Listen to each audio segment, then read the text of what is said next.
बिस्मिल्लाहिर्रहमानिर्रहीम। अस्सलाम वालेकुम नाज़रीन, आप यूट्यूब चैनल देख रहे हैं। मैं इमरान ख़ान हूँ। एक तरफ आज़ाद कश्मीर में इंतखाबात के नताइज बनाए जा रहे थे और दूसरी तरफ लाशें गिराई जा रही थी। ये हम मकबूजा कश्मीर के बारे में हमेशा ख़बरों में सुनते आए थे कि इलेक्शन हुआ मकबूजा कश्मीर में और लाशें गिरा दी गई। हमने आज आज़ाद कश्मीर में वही सारा कुछ होते हुए देखा। पाकिस्तान के मौजूदा रजीम ने आसिम मुनीर साहब की क़ियादत में आज़ाद कश्मीर में एक मरतबा फिर लाशें गिरा दी। PMLN ने और पीपल्स पार्टी ने इसमें सहूलतकारी की है और बड़े पैमाने पर लाशें गिराई गई हैं। जो बंदरबांट सीटों की गई उसमें क्योंकि आवाम ने दिलचस्पी ली नहीं, लोग निकले नहीं वोट डालने के लिए। अब वो जो बैग इन्होंने पहले से भर के रखे हुए थे उन्हीं की गिनती शिनती करके इन्होंने नताइज जारी कर दिए हैं। जो वोटिंग टर्नआउट था वो तो जो लोग वहाँ कवरेज कर दे सारा दिन, उन्होंने कहा 10% भी हमें नहीं लगता। लेकिन अगर हम बहुत भी बढ़ा के बयान करें तो हम 15% कह सकते हैं। इससे ज़्यादा लोगों ने निकल के पोलिंग स्टेशन तक आने की जहमत ही नहीं की। तो अवामी सतह पे तो मुकम्मल तौर पे एक बाइकआउट नज़र आया जो आज़ाद कश्मीर में इलेक्शन हुआ। लोगों ने उसमें दिलचस्पी नहीं ली। मिलिट्री एस्टेब्लिशमेंट का तैयार करदा इलेक्शन था और उन्होंने इसको 3 मराहिल में करने का फ़ैसला किया। लोगों ने ज़रा भी दिलचस्पी नहीं दिखाई। नताइज के लिए जो सहाफ़ी जा रहे थे RO के दफातर में, या वो चाह रहे थे कि नताइज उनके सामने बने, उन सहाफ़ियों को जाने से रोक दिया गया और रुकावटें डाली गईं। फिर उसके बाद अपनी मर्ज़ी के नताइज बनाए गए। अब तक की इतला के मुताबिक नून लीग और पीपल्स पार्टी में सीटें बांटी गई हैं। कुछ 8 के करीब सीटें कह रहे हैं कि नून लीग को दे दी हैं, 7 या 8 अभी तक, और कुछ 4-5 पीपल्स पार्टी को दे दी हैं। एक आधी की जो है वो भी रह जाएगा, उसका भी आ जाएगा नतीजा तो पता चल जाएगा। बहरहाल ये इन्होंने आपस में बंदर बांट कर ली है।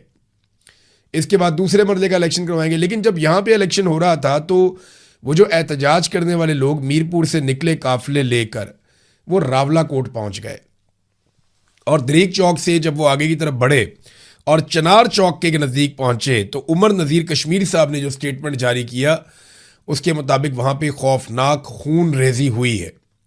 कश्मीर को पाकिस्तान की शारक कहा जाता है और उस पर खुद ही छुरी चला रहे हैं और चलाने वाले भी कोई बाहर से नहीं आए, हमारी अपनी सिक्योरिटी फोर्सेज हैं। उमर नज़ीर कश्मीरी ने जो सबसे पहले इन्फॉर्मेशन दी, उन्होंने बताया कि जी चनार चौक के नज़दीक इमारतों पर असलहा फिट किया गया था और हैवी मशीन गन्स फिट करने के बाद अवाम पे गोली चलाई गई। रेंजर्स ने गोली चलाई है जो उन्होंने बताया। पहले उन्होंने 10 लोगों के नाम लिए जो शहीद हुए हैं, उनके इलाकों के नाम लिए और ये बताया कि 10 लोग अब तक शहीद हो चुके हैं। 7वें नंबर पे उमर नज़ीर कश्मीरी ने अपने भाई का नाम लिया था। फिर कुछ देर के बाद इतला आती है, एक और साहब बताते हैं कि जो शहादतें हैं उनकी तादाद 14 हो गई है। और अब जब मैं ये वीलॉग रिकॉर्ड कर रहा हूँ तो अभी जो ताज़ा तरीन इतला आई है उसके मुताबिक अब तक 20 कश्मीरी शहीद हो गए हैं इस पूरे इंसिडेंट में। कौन कौन है? नईम बट हैं कोटली आज़ाद कश्मीर से, दूसरे शहीद उस्मान नज़ीर, तीसरे निसार अहमद, चौथे काशिफ याकूब, 5वें सरदार फ़िदा हुसैन, छठे मुजम्मल, 7वें बासित शाह, 8वें फ़हीम अफजल, 9वें कामरान मुश्ताक, 10वें ज़रगाम खलील, 11वें साकिब हनीफ और 12वें साकिब इसहाक, अरील असगर 13, 14 उस्मान गुल, 15 जफ़ीर पहलवान, 16 निसार शाहीन, 17 ख्वाजा इब्रार लतीफ़, कामरान हफीज़ और फैसल साबिर। तो इस तरह ये लोग, अली हुसैन, ये लोग शहीद हो गए हैं। 20 के करीब नाम अभी तक मेरे पास आए और ये आज़ाद कश्मीर से दोस्तों ने भिजवाए हैं। बहुत सारे लोग ज़ख्मी भी हुए हैं जो अस्पतालों में। एक अफसोसनाक बात यह है कि सिक्योरिटी फोर्सेज ने पहले इन लोगों पे बिला इश्तियाल फायरिंग की। इन लोगों के पास हथियार नहीं थे, ये निहत्ते जा रहे थे और ये बात उमर नज़ीर कश्मीरी ने खुद बताई भी कि हमने लोगों से दरख्वास्त की थी कि कोई भी हथियार लेकर नहीं जाएगा। निहत्ते लोगों पे गोली चलाई गई है। उमर नज़ीर कश्मीरी का भाई शहीद हुआ है। उसने जब शोहदा के नाम लिए तो 7वें नंबर पर अपने भाई का नाम भी लिया और बताया कि ये मेरा भाई था। लेकिन बड़ी सब्र के साथ, बड़ी इस्तिकामत के साथ, साबित कदमी के साथ उन्होंने शोहदा के नाम लिए और बड़ी होशमंदी के साथ उन्होंने आगे के लाएमल का ऐलान किया कि हम आगे बढ़ेंगे, हम पीछे नहीं हटेंगे, हम अपने मौक़िफ़ से पीछे नहीं हट सकते, हम हक़ पर हैं। हमारे जो लोग शहीद हुए, हमारा ईमान है कि अल्लाह ताला उनके लिए अच्छाई वाले मामलात करेगा। बड़ा पहाड़ जैसा सब्र और हौसला दिखाया उमर नज़ीर कश्मीरी ने। जब ऐसे लोग होते हैं ना फिर लोग पीछे नहीं हटते। सिक्योरिटी फोर्सेस का मुहासरा तोड़कर गोलियां खाते हुए अपने सीने पेश करके ये लोग पहुंच गए शहर के अंदर और जिस मंजिल पे इन्होंने जाना था वहां तक पहुंच गए।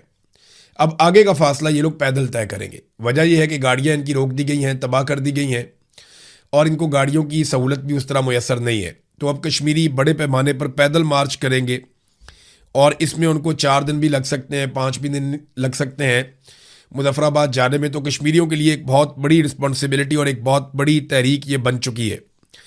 चंद दिन पहले तक हमारे मीडिया के जो दोस्त भारत में नौजवानों के हक में आवाज़ बुलंद कर रहे थे वो इस पे बात नहीं कर पा रहे। पाकिस्तान के मीडिया पे कश्मीरियों का खून बह रहा है, कोई टिकर भी नहीं चल रहे, कोई खबर नहीं चल रही, कोई ब्रेकिंग नहीं आ रही, कोई पाकिस्तान का मीडिया ये खबर देने के लिए तैयार नहीं है। बल्कि अलीम खान को शिकस्त हुई बदतरीन इस इलेक्शन में और उसका चैनल बदला ले रहा है कि जनाब ये शरपसंद थे।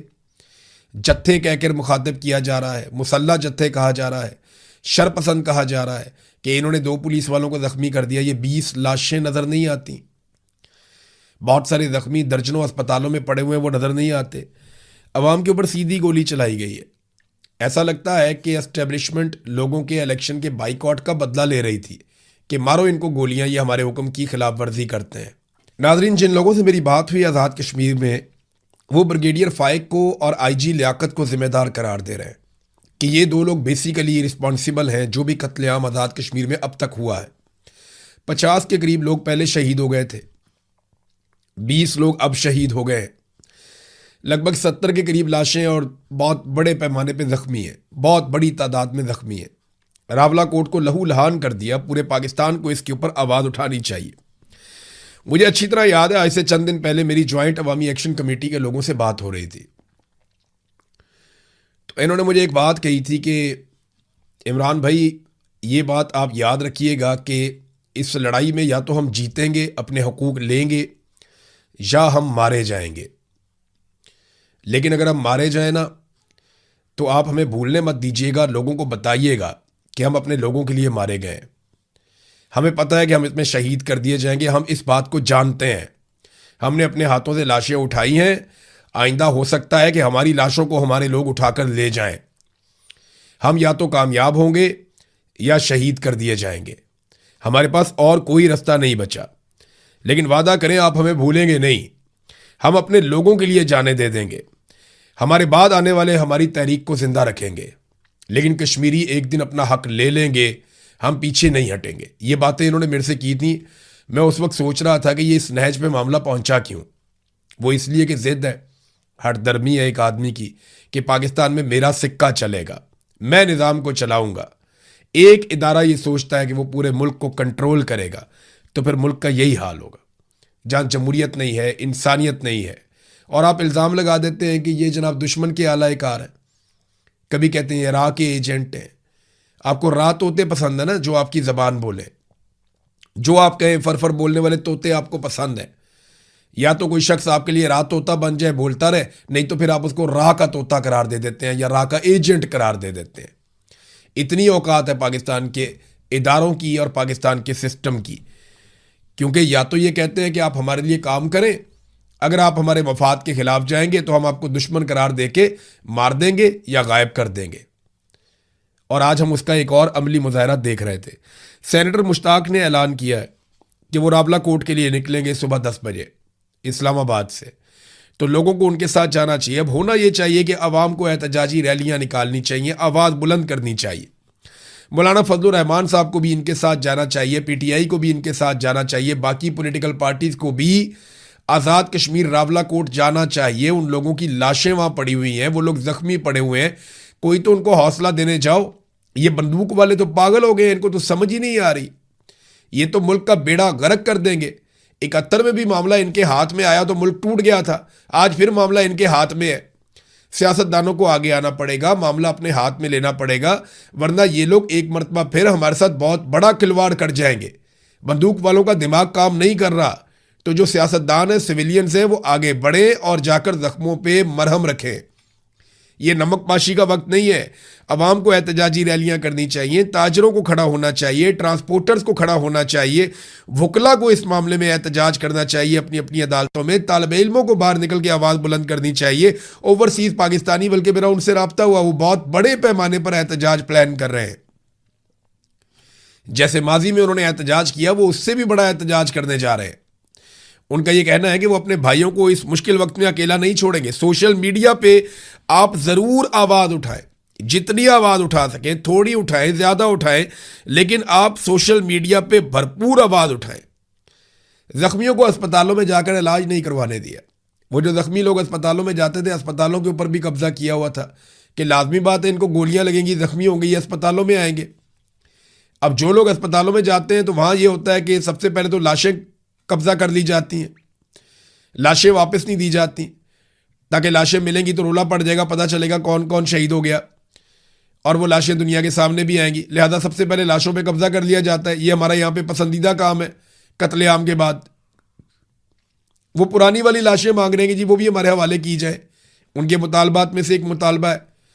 दूसरा, जो ज़ख्मी जाते हैं, ज़ख्मियों को और उनके साथ आने वालों को गिरफ्तार कर दिया जाता है और उन्हें बाद औक़ात मुंतकिल कर दिया जाता है दूसरे शहरों में। ये बड़ी अनफॉर्चुनेट सिचुएशन है कि अस्पतालों के ऊपर भी कब्जा कर दिया गया कि लाशें गायब कर देंगे। रावला कोर्ट में बर्बरियत पे कोई खबर नहीं चलाई मीडिया ने। ये इंतहाई अफसोसनाक चीज़ है। मरियम नवाज ने सेलिब्रेशन शो कर दी।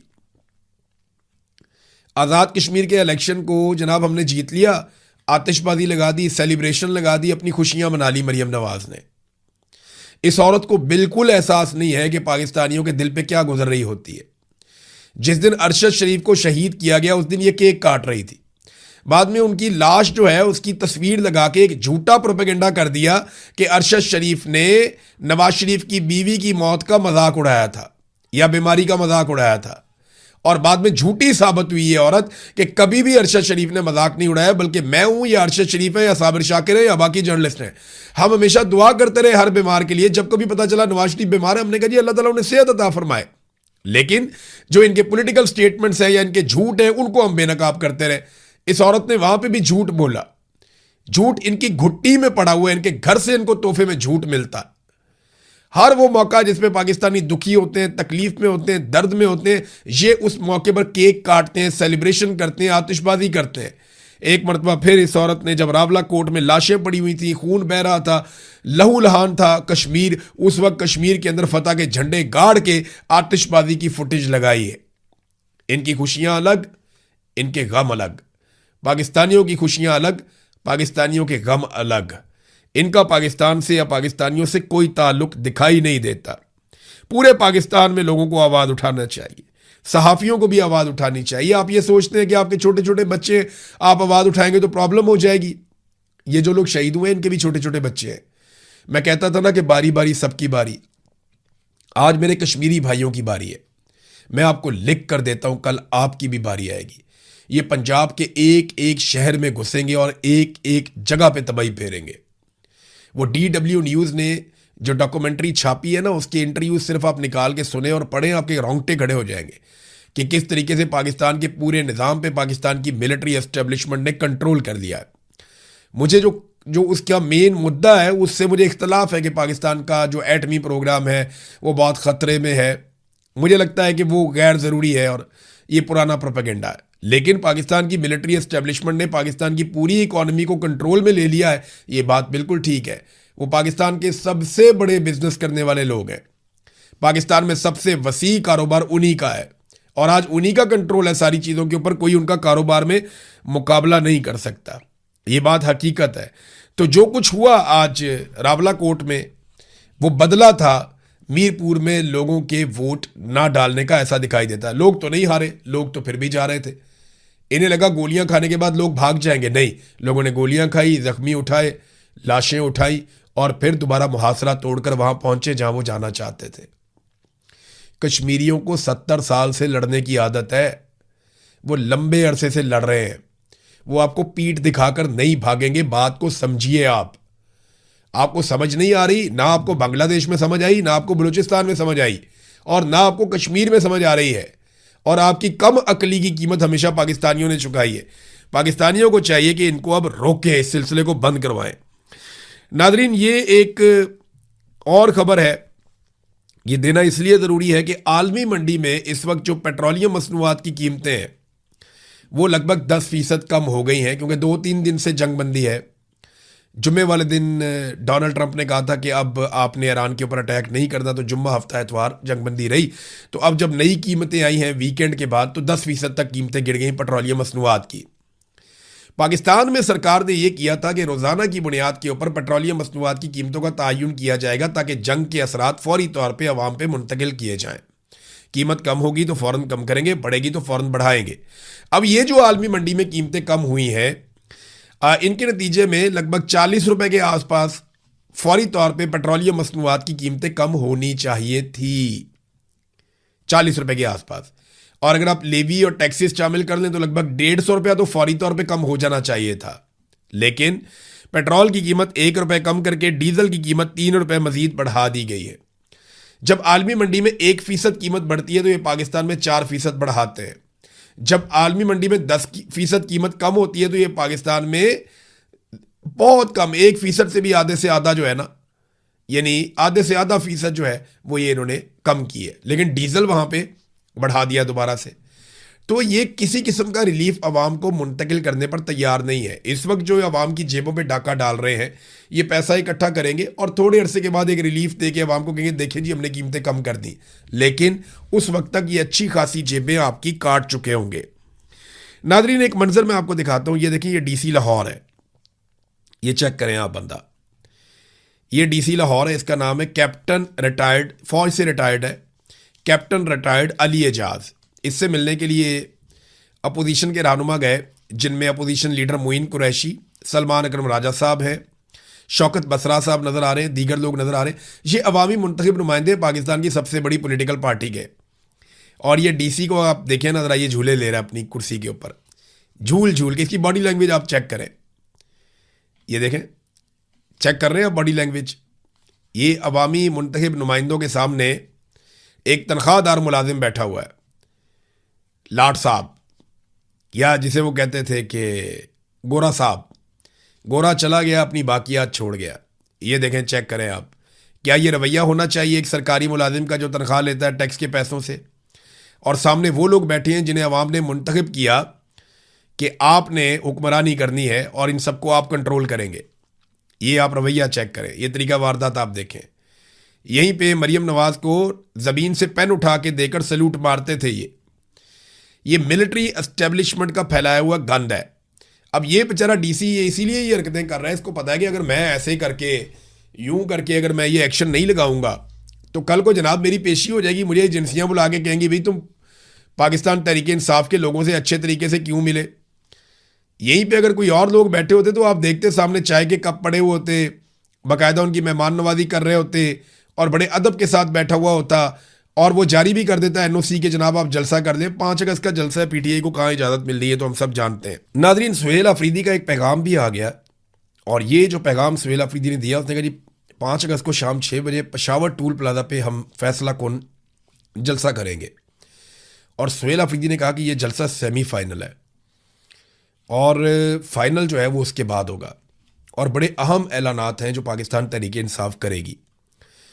और फिर उन्होंने बताया कि इमरान खान साहब, बुशरा बीबी की सेहत बहुत तशवीशनाक है, उन्हें आइसोलेशन में रखा गया है, मुलाकातें बंद कर दी गई हैं। ये वो सारी चीज़ें जो हम पहले से जानते हैं। मुकदमात का क्या हाल है वो भी हम पहले से जानते हैं, उन्होंने बताया। उन्होंने कहा मैं इमरान खान का नुमाइंदा हूँ, अवाम ने इमरान खान के नाम पर वोट दिया। खैबर पख्तूनख्वा में उनका विजन नाफिज करना अवाम का मैंडेट है। तमाम आइनी और कानूनी रास्ते इख्तियार करने के बाद एहतजाज ही वाहिद रास्ता बचा है। 2 साल से एहतजाज नहीं किया, फिर भी मुलाकातों पर पाबंदी बरकरार है, तो अब उन्हें एहतजाज करना होगा। वो कह रहे हैं जिसकी हम तैयारी कर रहे हैं। मामला ये है कि इमरान खान का नुमाइंदा हूँ, इमरान खान का विजन नाफिज करना है। तो इमरान खान ने तो ड्रोन हमलों से मना किया था, इमरान खान ने तो मिलिट्री ऑपरेशन से मना किया था। तो ये तो आपने खुद कहा था कि जो फ़ौज को ऑपरेशन का इख्तियार देता है कानून, वो हम ख़त्म कर देंगे, वो भी आपने ख़त्म नहीं किया। तो इमरान खान ने जैसे हुक्मरानी करने का कहा था वैसा बदकिस्मती से इन लोगों ने किया नहीं। बहरहाल देखते हैं जलसे में क्या ऐलान करते हैं और उसके बाद किस सिमत में आगे बढ़ते हैं। अब तक के लिए इतना ही। अपना ख्याल रखिएगा, अपने इस चैनल का भी। अल्लाह हाफ़िज़।